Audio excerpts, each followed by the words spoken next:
مثنوی معنوی پیر روم،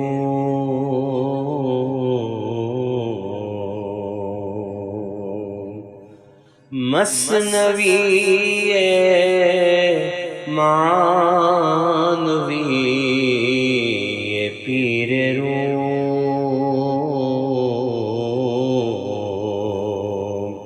ہست گنج راز عرفان و علوم۔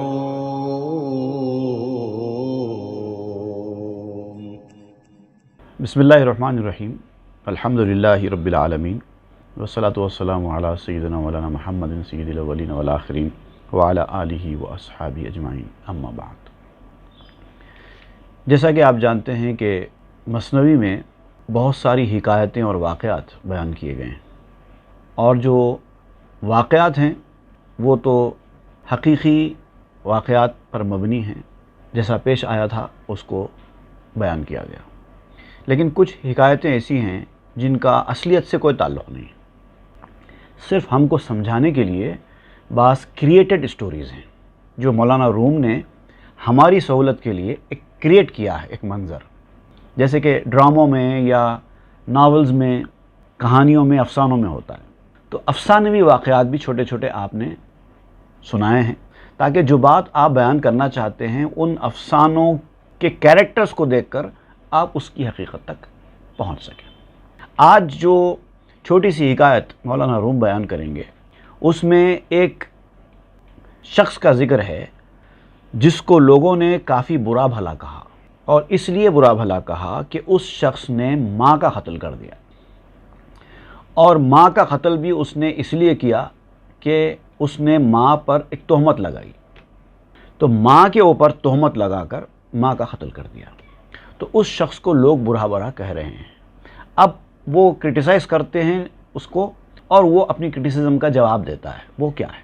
وہ ہم پہلے حکایت پڑھیں گے، اس کے بعد پھر یہ کیریکٹرز کیا ہیں، وہ بندہ جس نے قتل کیا وہ کون ہے، وہ ماں جو قتل ہوئی وہ کون ہے، اور لوگ کون ہیں، اس کی صراحت ہم بعد میں کریں گے۔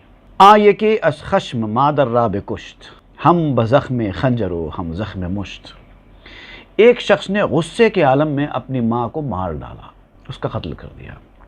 پہلے تو مکوں سے مارا، گھونسا بازی کی، اس کے بعد پھر خنجر نکالا اور خنجر گھونپ دیا۔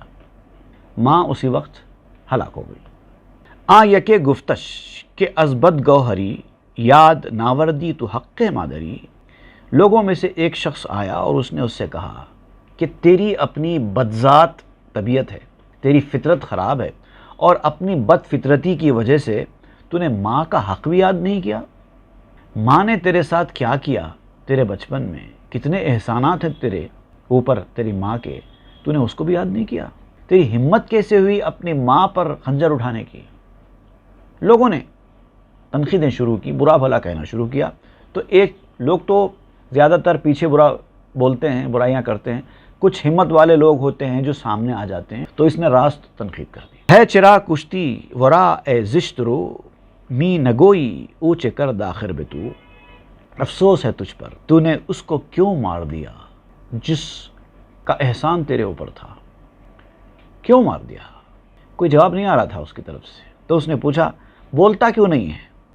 آخر اس نے تیرے ساتھ کیا کیا تھا جس کی وجہ سے تو نے اپنی ماں پر خنجر اٹھایا، اس کا قتل کیا؟ بتا، سبب بتا۔ ہیچ کس کشتست مادر اے انود، می نگوئی کوچ کر داخل چبود۔ اے سرکش انسان، دنیا میں کوئی بھی بد سے بد انسان بھی اپنی ماں کا قتل کرتا ہے کیا؟ بھئی ایسے قاتل لوگ دنیا میں بہت ہیں جو ایک دوسرے کو قتل کرتے ہیں، ایک دوسرے کا حق مارتے ہیں، سب کرتے ہیں، کوئی ماں کو قتل کرتا ہے کیا؟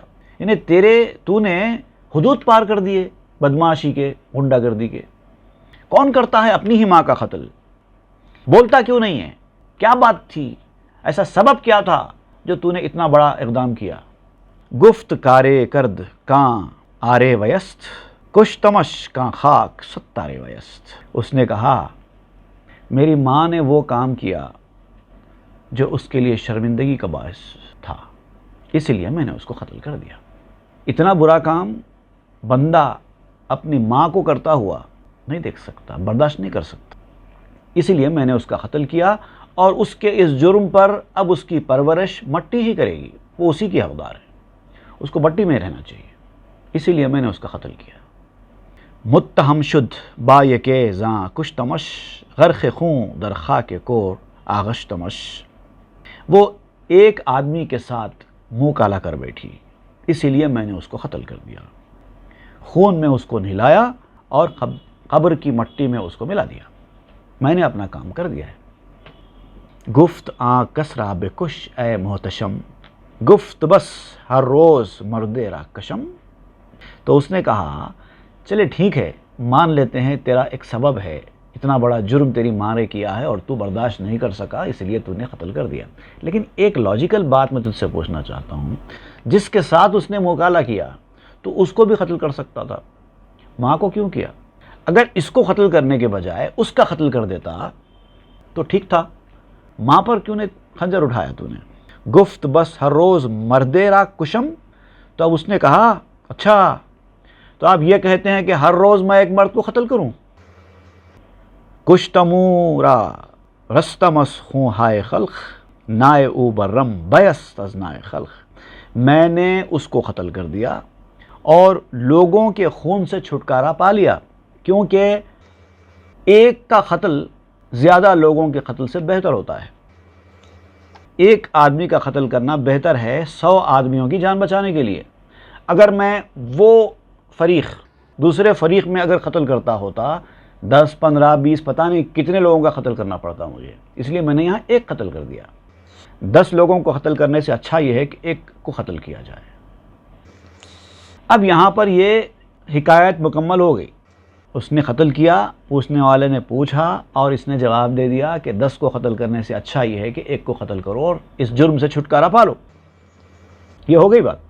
اب دیکھیے، اب ہے کیریکٹرز، اس واقعے کے اندر کے کیریکٹرز، اب اس کا آپ بیان کر رہے ہیں۔ نفس تستا مادر بدخاصیت کے فساد اوست در ہر ناحیت۔ وہ جو ماں ہے، بد کردار ماں جس کا اس نے قتل کیا ہے، وہ اصل میں تیرا نفس ہے، جو تجھے برائیوں کی طرف راغب کرتا ہے، برے لوگوں کے ساتھ اٹھنے بیٹھنے کی ترغیب دیتا ہے، غلط راستے پر لے کے جاتا ہے۔ تو راستے 1 2 3 4 10 کتنے بند کرے گا؟ اس سے اچھا یہ ہے کہ اس نفس کو ہی مار ڈال، تاکہ نہ رہے بانس نہ بجے بانسری۔ نفس سے مراد نفس امارہ ہے، برائیوں کی طرف راغب کرنے والا نفس، ورنہ اچھے نفس بھی ہوتے ہیں۔ نفس کی تو قسمیں ہیں، نفس امارہ کے بعد نفس لوامہ بنتا ہے، پھر نفس لوامہ کے بعد پھر ملہمہ بنتا ہے، پھر مطمئنہ ہوتا ہے، پھر اس کے اور آگے بھی درجے ہیں، راضیہ مرضیہ تک پہنچتا ہے۔ حالانکہ مرضیہ کے آگے بھی ایک نفس کاملہ ہے، لیکن چونکہ وہ عام انسانوں کے لیے نہیں ہے، وہ انبیاء کا ہے، اسی لیے عام انسانوں کے لیے آخری ٹھکانہ نفس کا، آخری منزل نفس مرضیہ ہی ہوتی ہے۔ تو اتنے درجات ہیں نفس کے، لیکن جہاں بھی نفس اور اس کو مارنے کا ذکر ہوگا وہاں پر نفس امارہ ہی مراد ہوگا۔ تو وہ نفس امارہ، ان النفس لامارۃ بالسوء، جو برائی کی طرف راغب کرنے والا نفس ہے، اس نفس کو مار ڈالو۔ نفس کو ہی مار ڈالیں گے تو اب گناہ نقصان پہنچائیں گے ہی نہیں۔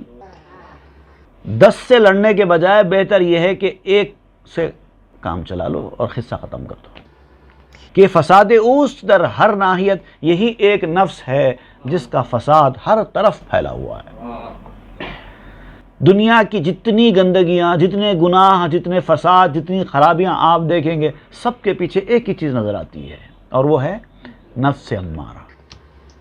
ہی بکش اورا کے بہرے آدنی، ہر دمے قصد عزیز می کنی۔ تو ہر وقت کسی نہ کسی کی جان لینے کی کوشش کرتا ہے، کبھی آرزوؤں کو مارتا ہے، کبھی فحش چیزوں سے لڑتا ہے، کبھی وسوسوں سے مقابلہ کرتا ہے، کبھی برے لوگوں کو واعظ و نصیحت کرتا ہے، یہ ساری چیزیں کرتا رہتا ہے، سب سے مقابلہ کرتا رہتا ہے۔ ان کی جان کا قصد، ان کی جان کا قصد، ان کی برائی ڈھونڈتا ہے، ان کی برائی ڈھونڈتا ہے، یہ برے ہیں، ویسے ہیں، یہ ویسے ہیں، یہ ویسے ہیں، یہ ویسے، یہ سب کرتا رہتا ہے۔ سب کی جان کا قصد کیوں کرتے ہو؟ اس ایک جان کی وجہ سے جو تمہارے اندر ہے، جو تمہاری ماں ہے۔ اصلیت تو وہی ہے نا تمہاری، تمہارا نفس امارہ ہی تمہاری اصلیت ہے جسم کی، تو پہلے اسی کو مار ڈالو، قصہ ختم ہو جائے گا۔ ازویں دنیا خوش بر تست تنگ، اس پے او باحق و با خلق جنگ۔ اسی کی وجہ سے یہ بھلی دنیا تجھ پر تنگ ہو گئی ہے، اسی نفس کی وجہ سے۔ دنیا اچھی ہے، اگر یہ نفس امارہ نہ ہو دنیا میں، دنیا کے جتنے لوگ ہیں اگر ان سب کے نفس امارہ کو مار دیا جائے پھر تو دنیا بہت اچھی ہے۔ سارا پرابلم اسی کا ہے، ساری خرابیاں اسی کی ہے، برائیوں پر راغب کرنے والا، غلط راستے پر لے جانے والا نفس، اور اسی نفس کا استعمال کرتا ہے شیطان۔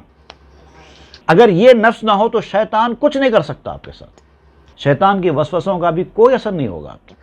وہ اس نفس کو استعمال کرتا ہے، اس کا ہتھیار ہے، اس کا ساتھی ہے نفس۔ اندرونی ساتھی انسان کا نفس ہے، شیطان جن کو استعمال کرتا ہے اس کے دو ہتھیار ہیں، دو ساتھی ہیں، الائنس، یہ تین پارٹیاں ہیں جو الائنس کیے ہوئے ہیں۔ ایک تو شیطان ہے جس کا کام صرف وسوسے ڈالنا ہے، آئیڈیاز دینا ہے، یوں سمجھیے کہ دماغ اسی کا چلتا ہے، سرغنہ ہے۔ لیکن جو کام کرتے ہیں وہ دو ہیں، ایک اندر سے کرتے ہیں، ایک باہر سے۔ اندر سے جو کرتا ہے وہ ہے اصل نفس، نفس امارہ، جو سب کچھ کرتا ہے، گناہوں کی طرف جاتا ہے۔ دوسری طرف ایک باہر سے ہے کھینچنے والی چیز، اور وہ ہے دنیا، آپ کو اٹریکٹ کرتی ہے۔ تو دیکھیے دنیا باہر کی چیز ہے، اس کا کام صرف اٹریکٹ کرنا ہے۔ شیطان دکھائی نہیں دیتا، وہ کچھ کر بھی نہیں سکتا، وہ صرف وسوسے ڈالتا ہے۔ اصل چیز ہے جو گناہ کی طرف جاتی ہے، انسان کو لے کے جاتی ہے، وہ ہے اس کا نفس امارہ۔ اگر یہی صحیح ہو جائے تو نہ دنیا آپ کا کچھ نقصان پہنچا سکتی، نہ شیطان آپ کا کچھ بگاڑ سکتا۔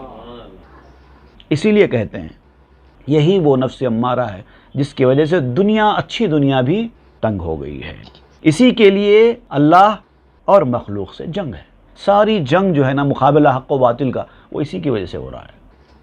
یہ نفس ہی تھا کافروں کا، جنہوں نے اسلام کو قبول کرنے کو تیار نہ تھا، اور کیا تھا، یہ نفس امارہ کو نکال دیتے تو پورے کافر مسلمان ہو جاتے۔ یہ نفس امارہ کا کمال تھا، یہ جنگ اسی لیے ہوئی، یہ غزوات اسی نفس امارہ کے کرشمے، حق اور باطل کے مارے کے۔ نفس کشتی باز رستی ز اعتذار، کس ترا دشمن نہ ماند دردیار۔ اگر تو نے نفس سے امارہ کو مار دیا تو ساری عذر خواہی سے چھوٹ جائے گا۔ اب کیا ہے، ہمارے پاس عذر خواہیاں ہیں، ریزنز ہیں، ہیلے بہانے ہیں، ایسا ہو گیا ویسا ہو گیا، اسی لیے میں یہ نہیں کر سکا، اسی لیے میں یہ نہیں کر سکا، یہ سارے بہانے بازیاں ہیں، سب اسی نفس کا کرشمہ ہے۔ اور یہ نفس سے امارہ کو ہی آپ مار دو، کوئی عذر باقی نہیں رہے گا، پھر دنیا میں تیرا کوئی دشمن رہے گا ہی نہیں۔ یہ نفس امارہ کی وجہ سے ہے ساری دشمنیاں، دنیا میں جتنی دشمنیاں ہو رہی ہیں ایک دوسرے کے ساتھ، مخالفتیں، دشمنیاں، حسد، کینہ، یہ سب اسی نفس امارہ کا کرشمہ۔ کوئی دشمن نہیں ہے آپ کا پھر اس کے بعد، کیونکہ آپ کا نفس بھی پاک ہو گیا ہے اور دنیا میں سب کے نفس پاک ہو گئے ہیں، اب دشمنی کائے کی۔ گھر شکال آرت کسے بر گفت ماں، از برائے انبیاء و اولیاء، کم بیارا نئے کے نفس سے کچھ تبود، پس چرا شاں دشمنا بود و حسود۔ اب آپ فرماتے ہیں کہ چلو اگر تم کو میری ان باتوں پر کچھ اشکال ہو، کچھ ڈاؤٹ ہو، کوئی تمہارے ذہن میں کچھ اعتراض اٹھے کہ یہ ساری دشمنیاں نفس کی وجہ سے ہوئی ہیں، نفس کی خرابی کی وجہ سے ہوئی ہیں، تو انبیاء کرام کا نفس تو نفس امارہ نہیں تھا، ان کا نفس تو ایسا نہیں تھا، وہ تو پاک نفس تھا، پھر ان کے ساتھ لوگوں نے دشمنیاں کیوں کی، ان کے ساتھ لوگوں نے حسد کیوں کیا؟ اگر یہ امارہ کی وجہ سے اگر یہ دشمنیاں حسد ہوتی تو انبیاء کے ساتھ کوئی حسد نہیں کرتا، کوئی دشمنی نہیں کرتا، پھر انبیاء کے ساتھ ایسا کیوں ہوا؟ ایسا اگر تمہارے ذہن میں سوال اٹھتا ہے تو یاد رکھو کہ انبیاء کرام کا جو نفس ہے وہ یقیناً نفس امارہ نہیں تھا۔ پھر کیوں ہوا ایسا؟ ان کے حاسد اور دشمن کیوں پیدا ہوئے؟ گوش نہ تو اے طلبگار ثواب، بشنوئی اشکال و شبہ ترا جواب۔ اے بھلی بات کے طلب کرنے والے انسان، اچھی بات سننے کے خواہش مند انسان، ایک چیز کان کھول کے سن، یہ تمہارا جو اشکال ہے، جو تمہارا ڈاؤٹ ہے وہ، جو شبہ ہے تمہارا وہ، اور پھر جو جواب ہے میرا وہ، دونوں غور سے سنو۔ دشمن خود بودا اندامن کراں، زخم بر خود می زدن دیشاں چنا۔ وہ جو کافر تھے، جو منکر تھے، وہ دراصل نبی کے دشمن نہیں تھے، کسی نبی کے دشمن نہیں تھے، وہ خود کے دشمن تھے۔ اسی لیے اپنی ساتھ ہی دشمنی کر رہے تھے اور اپنے آپ کو زخمی کر رہے تھے۔ انہوں نے نبی کا کچھ نقصان نہیں پہنچایا ہے، کسی نبی کا انہوں نے کوئی نقصان نہیں پہنچایا۔ انہوں نے اگر کسی کا نقصان پہنچایا ہے تو خود کا پہنچایا ہے۔ اب دیکھیے بڑی پیاری بات ہے یہاں پر جو آپ کر رہے ہیں۔ دشمنا باشت کہ قصد جاں کند، دشمنا نبوت کہ خود جامی کند۔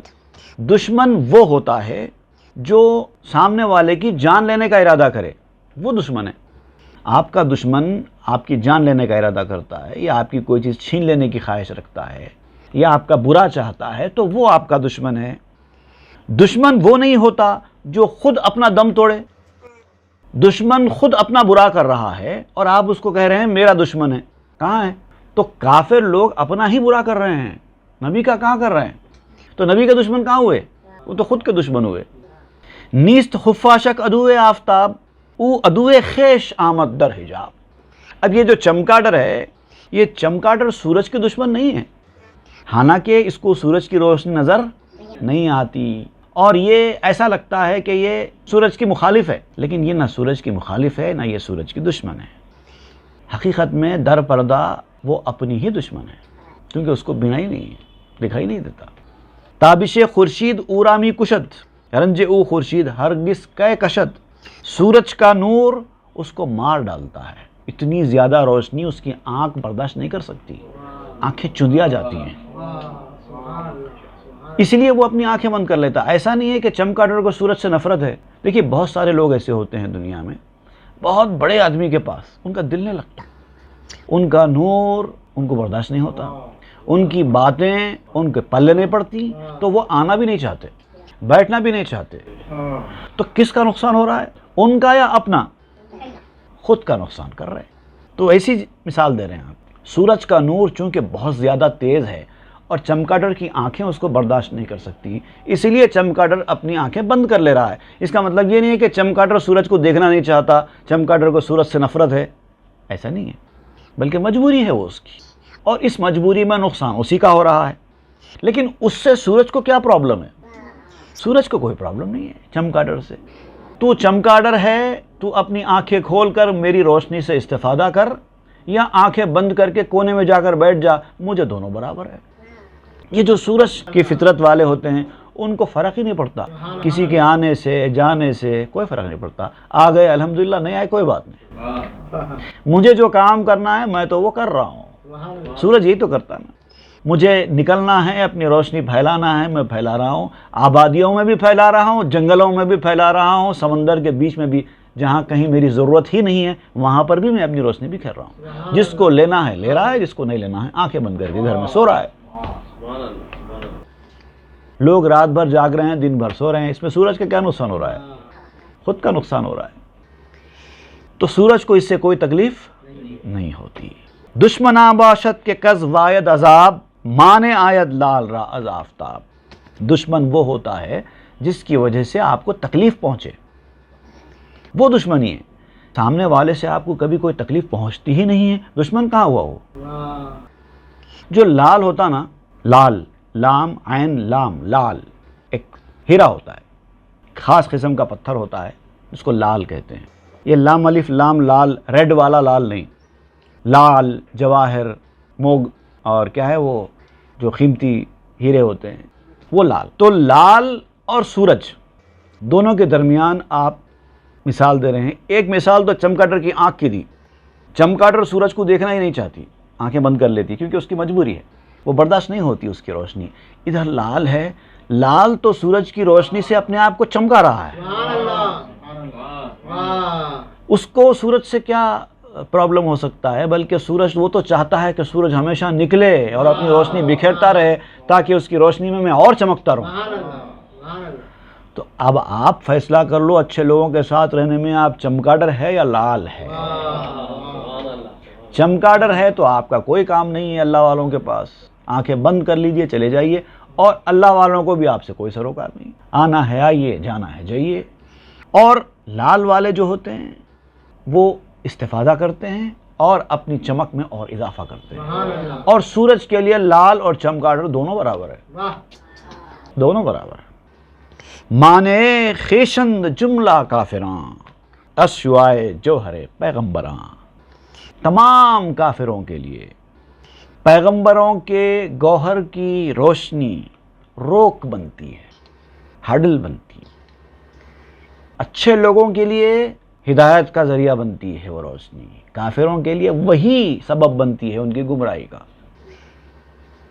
کہ حجاب چشم آں فردند خلق، چشم خود را کور و کش کردند خلق. لوگ جو ہے اس کی جو یکتائی ہے، یونیکنس ہے، اس کا ایک انوکھا پن ہونا ہے، اس کی آنکھ کا حجاب کب ہے؟ نہیں ہے.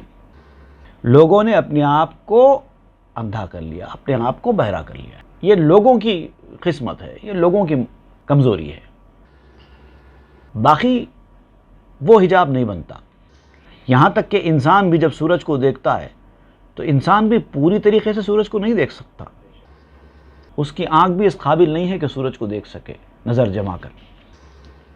لیکن کسی قدر تو وہ دیکھ لیتا ہے، تھوڑا ہی صحیح کسی قدر دیکھ لیتا ہے. اور پھر جب اپنی عقل کا استعمال کرتا ہے تو اس کے لیے مختلف ذرائع ہیں سورج کو دیکھنے کے لیے. کئی چیزوں کا استعمال کرتا ہے جس کی مدد سے سورج کو دیکھ لیتا ہے. اب سورج کو کوئی فرق پڑتا ہی نہیں ہے، کوئی دیکھے نہ دیکھے. میں تو اپنا کام جو کرنا ہے وہ کرتا رہتا ہوں اور اپنے ٹائم پر کرتا ہوں، پورے ڈسپلن کے ساتھ کرتا ہوں. تم سوتے رہو یا جاگتے رہو، جتنے بجے میں نکلنا اتنے بجے نکلوں گا ہی نکلوں گا. چاہے تم کو میری کتنی ہی ضرورت کیوں نہ ہو، مجھے جب ڈوبنا ہے میں اسی وقت ڈوب جاتا ہوں. اتنا زیادہ ڈسپلن سورج کا کسی چیز میں نہیں ہے. اس کی تاریخ طے ہے، کون سے حصے میں دنیا کے کون سی تاریخ کو کتنے بجے نکلنا ہے، اس کا روٹ کیا ہے، کہاں سے گزرنا ہے، کون سے موسم میں کون سا راستہ اختیار کرنا ہے. اور یہ صدیوں سالوں سے سورج کرتا آ رہا ہے. اب سورج کرتا ہے ہم اس لیے کہہ رہے ہیں ہماری سمجھ کے لیے. اب وہ جیوگرافیکلی میں بات نہیں کر رہا ہوں. جو زمین ہے اصل میں جو گھومتی ہے سورج کے اطراف، یہ سب کچھ پروسیس ہوتا ہے. لیکن عام زبان میں تو ہم کہتے ہیں سورج نکلتا ہے، تو ہم اسی زبان میں بات کرتے ہیں. چوں غلام ہندوی کوکی کشد، از ستیز خواجہ خود را می کشد. اب یہاں پر آپ ہندوستانی غلام کہہ رہے ہیں. پتہ نہیں اس وقت ہندوستانی غلام کن معنی میں کہا جاتا تھا اور اس وقت کیا صورتحال تھی مولانا روم کے زمانے میں، نہیں پتہ. لیکن یہاں پر چونکہ آپ نے ہندوستانی غلام کہا ہے تو میں اس سے ایک ایسا معنی نکالتا ہوں کہ ایک غریب، ہندوستانی غلام سے مراد یہ کہ ایک بہت ہی غریب انسان جو محتاج ہے. کیونکہ یہ جو پس منظر ہے، سیناریو جو اشعار کا ہے، اس کے حساب سے یہی مطلب نکلتا ہے. ایک بہت ہی غریب انسان، بالکل کھانے کو اس کو کچھ نہیں ہے. وہ اپنے آقا سے جو اس کو روٹی دے رہا ہے، جو اس کو نوکری دے رہا ہے، اگر اسی سے وہ دشمنی کرے تو نقصان کس کا ہوگا؟ اب یوں سمجھیے کہ ایک جاب کرنے والا انسان ہے جس کو جاب کی شدید ضرورت ہے. ایک ایسا امپلائی ہے، کمپنی میں کام کرتا ہے اور اس کو پیسے کی شدید ضرورت ہے. برسوں سے وہ نوکری کی تلاش میں تھا، بڑی مشکل سے نوکری ملی اور وہاں پر نوکری کرتے کرتے اچانک اس کمپنی کے باس کے ساتھ اس کی نااتفاقی ہو گئی اور اس کے کسی فیصلے پر وہ ناراض ہو کر غصے میں آ کر نوکری چھوڑ کر چلا گیا. نقصان کس کا ہوا؟ ارے وہ تو دوسرے کو رکھ لے گا آپ کی جگہ پر.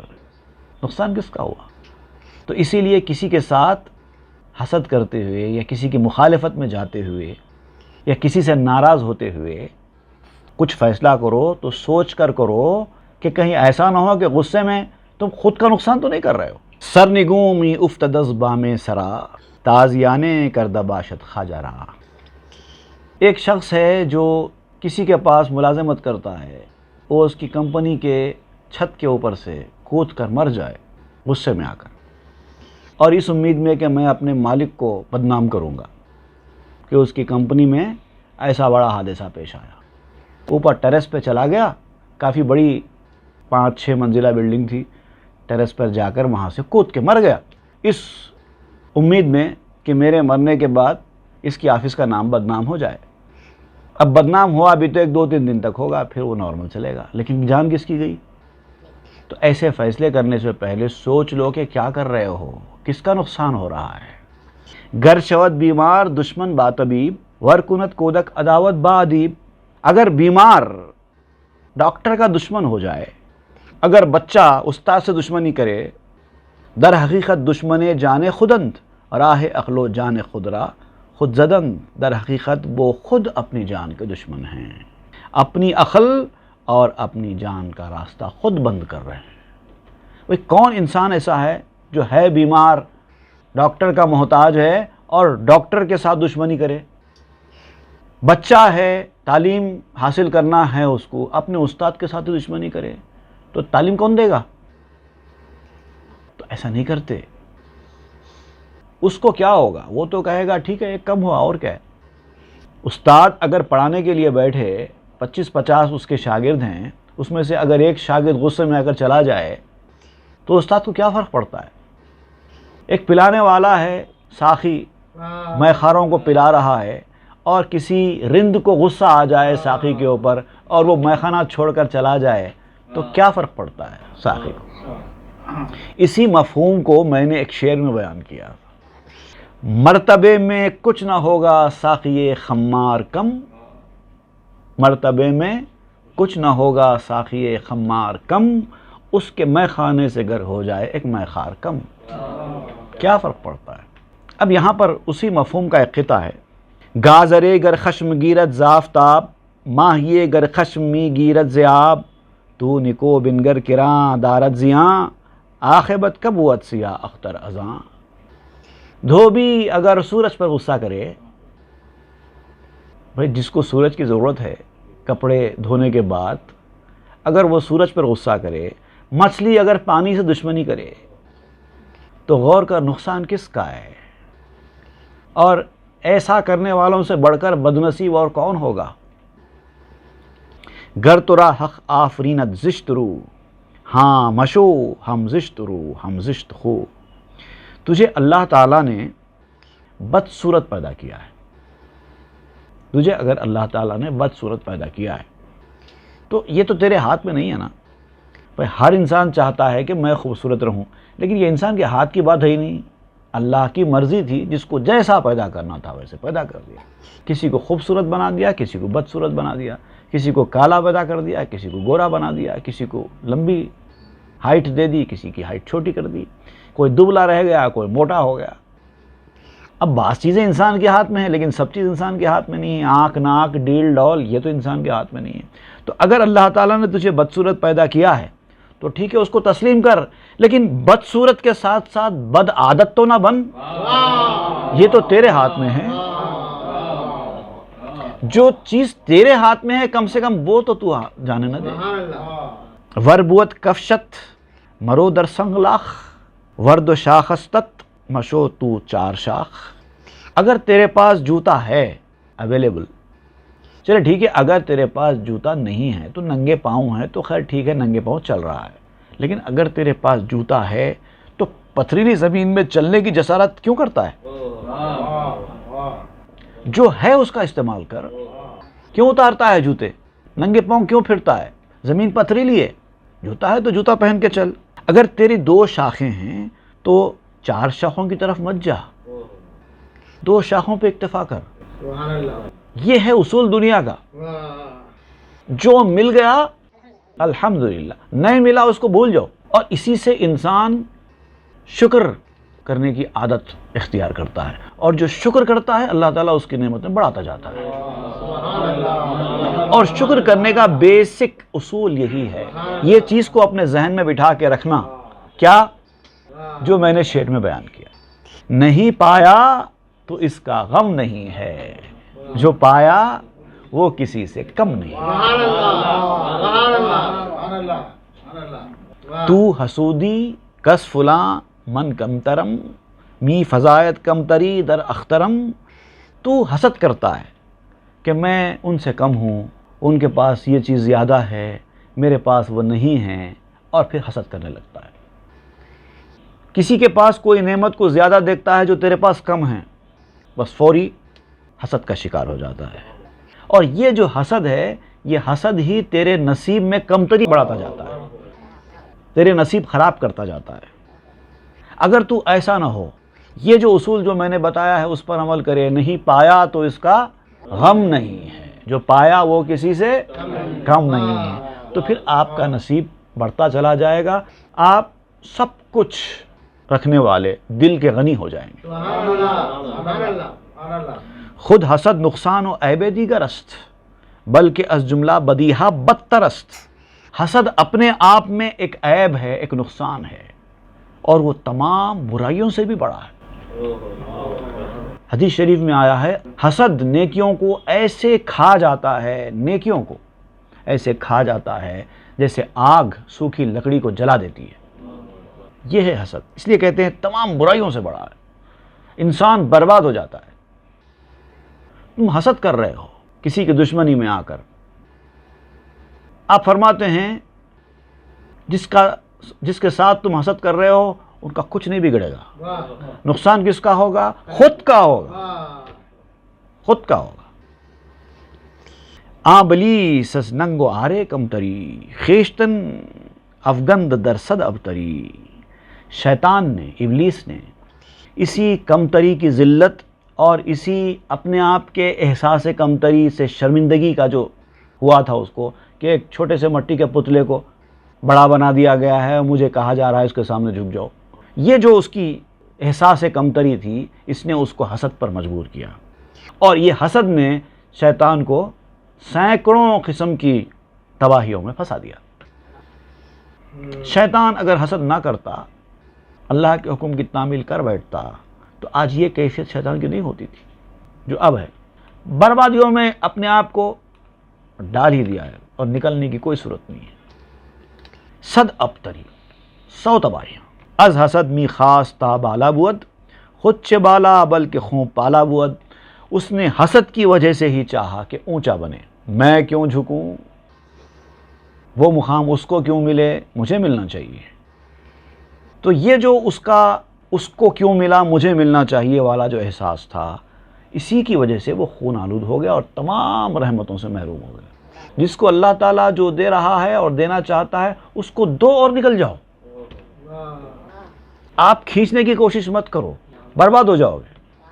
اگر اللہ تعالیٰ کسی کو کچھ دینا چاہتا ہے جو آپ کو نہیں دے رہا ہے، اگر آپ اپنی سلامتی چاہتے ہیں تو وہ چیز اس کے حوالے کر کے خاموشی سے نکل جاؤ، پتلی گلی سے نکلنا، ورنہ پھر اللہ تعالیٰ کے فیصلے کے خلاف جائیں گے، تباہ برباد ہو جائیں گے۔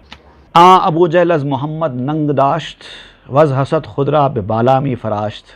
یہی حسد تھا جو حضور صلی اللہ علیہ وسلم سے ابو جہل نے ذلت محسوس کی، میرا بھتیجا ہے، اس کو نبی کیوں مان لوں میں، چھوٹا کمتر ہے، پرسوں کا ہے، کیوں مان لیں ہم اس کو، نہیں مانتے۔ اور یہ حسد تھا کہ اس کو کیوں، ہم کو کیوں نہیں ملی نبوت، اس کی وجہ سے برباد ہو گئی۔ بُلحکم نامش بدو بو جہل شد، اے بسا اہل از حسد نا اہل شد۔ اس کا اصل نام ابو الحکم تھا، پہلے ابو حکم تھا، بہت اچھا نام تھا وہ ابو حکم، لیکن اب کیا ہوگا، اس کا نام بدل کے ابو جہل ہو گیا، اب یہ برا نام ہے۔ تو آپ فرماتے ہیں کہ بہت سے لوگ حسد کی وجہ سے ہی اہل ہونے کے باوجود نا اہل ہو گئے، پہلے اہل تھے لیکن حسد نے ان کو نا اہل بنا دیا۔ من ندیدم در جہان جستجو، ہیچ اہلیت بے از خوئے نکو۔ میں نے تگ و دو کی دنیا میں ایسا دیکھا ہی نہیں کہ کوئی اہلیت بھی نیک عادت سے اچھی ہو۔ اہلیت، ایلیجیبلٹی یہ بعد میں آتی ہے، پہلے ہے نیک عادت، نیک فطرت۔ پہلے یہ چیز اپنے اندر پیدا کرو، میں اس چیز کا اہل ہوں، مجھے یہ ملنا چاہیے، یہ نہیں ہم کسی قابل نہیں، یہ بات ہے مانی ہوئی۔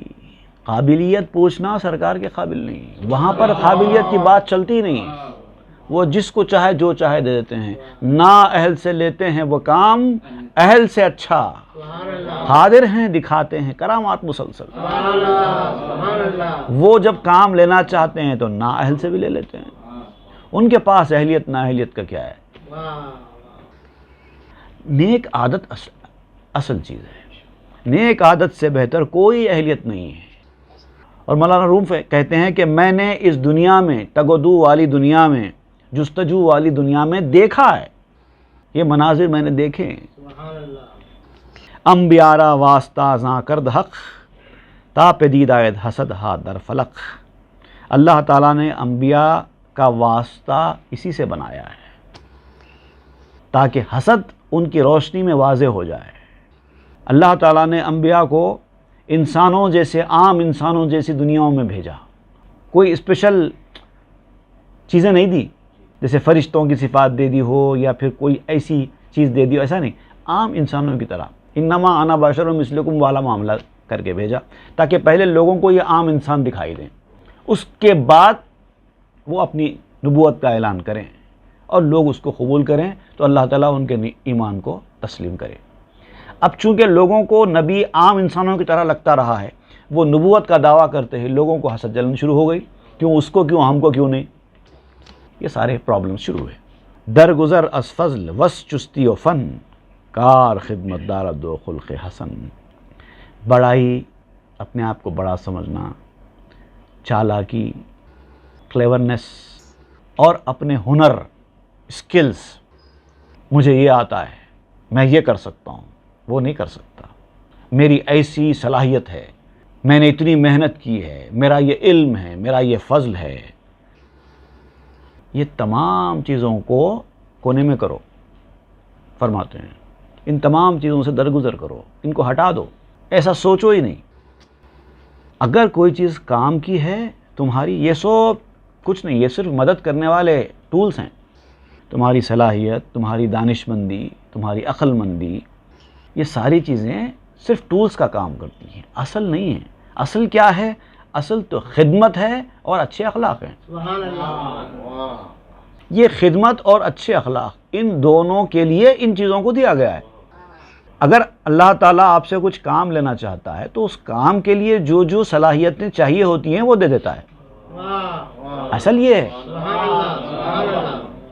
صلاحیتوں کی بنیاد پہ کام نہیں ملتا، کام کی بنیاد پہ صلاحیتیں ملتی ہیں۔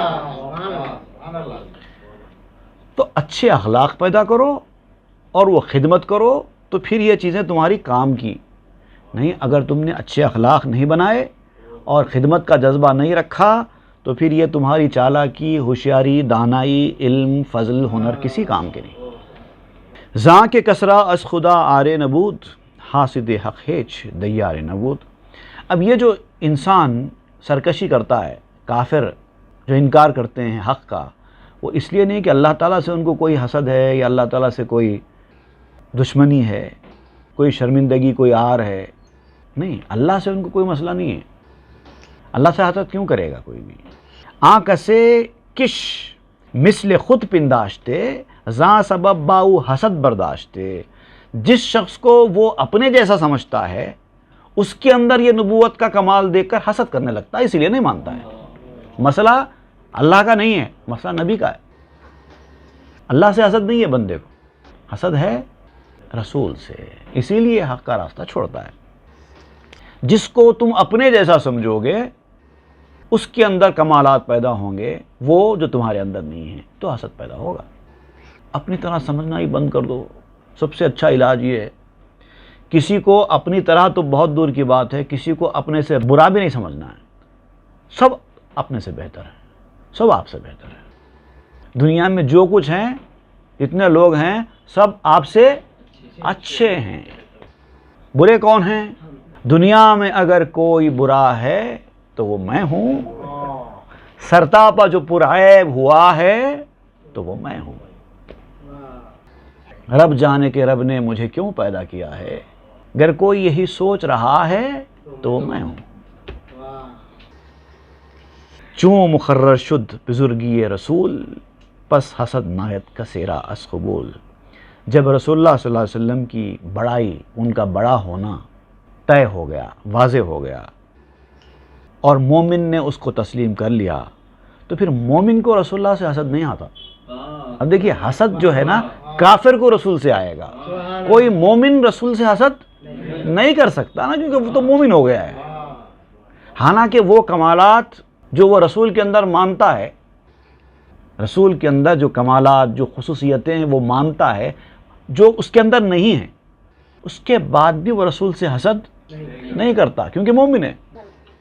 تو آپ کہتے ہیں کہ کمالات کا تمہارے اندر نہ ہونا، کسی اور کے اندر ہونا حسد کے راستے پر نہیں لے جاتا، بشرطے کہ آپ مومن بنیں۔ سبحان اللہ، کفر حسد کے راستے پر لے جاتا ہے۔ پس بہر دورے ولی قائم است، تا قیامت آزمائش دائم است۔ اب آپ کہتے ہیں کہ جب تک انبیاء کرام تھے یہ سلسلہ چلتا رہا، کافر نبی سے حسد کرتا، مومن تو نبی سے حسد کرنے کا سوال ہی نہیں تھا، چلتا رہا۔ اب تو نبوت کا سلسلہ ختم ہو گیا نا، اب یہ معاملہ کہاں چلے گا؟ آپ فرماتے ہیں پس بہر دورے ولی قائم، ہر زمانے میں ایک ولی اس نبی کا قائم مقام ہوگا جو تمہاری زندگی میں آئے گا۔ اب اس کو وہیں قیاس کرنا چاہیے۔ تا قیامت آزمائش دائم است، یہ آزمائش تو قیامت تک رہنے والی ہے، ختم کہاں ہونے والی ہے۔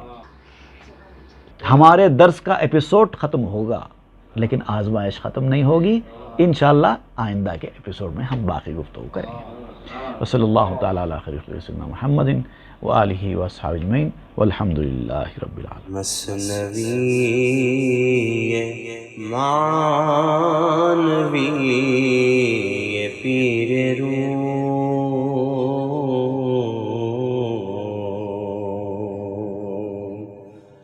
مثنوی معنوی پیر روم،